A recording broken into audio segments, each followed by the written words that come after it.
Isa na namang community outreach at feeding program ang isinagawa ng Sangguniang Masang Pilipino International Incorporated o SMPII nito lamang araw ng Linggo, ika-2 ng Hunyo taong kasalukuyan. My name is Rubel Beltran, the Vice Chairman for Administration of Sangguniang Masang Pilipino International Incorporated or SMPII. Our objective why we're doing this, first and foremost po, gusto po naming ma-reach out, makamusta po at makita ang kalagayan ng ating mga kababayan, particularly ang mga bata dito po sa dam site ng Davao City in which located po dito sa New Carmen. Okay, and at the same time, siyempre, kasama din po namin ang Philippine National Police, particularly ang Police Community Affairs and Development Group, para po makipag-ugnayan.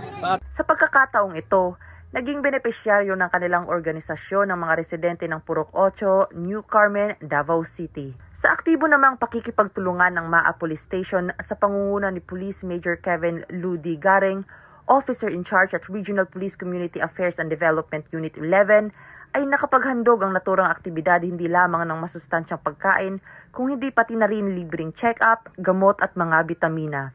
Labis naman ang naging tuwa at pasasalamat ng mga residente sa lahat ng bumuo sa Community Outreach at Feeding Program, lalo pa at sila ay naninirahan malapit sa sanitary landfill site na nasa may kalayuan sa downtown proper ng lungsod. Mula rito sa Purok 8, New Carmen, Davao City, ako ang inyong PNN correspondent, Patrolwoman Shaira Rose Aquino. Alagad ng batas, tagataguyod ng Balitang Pulis.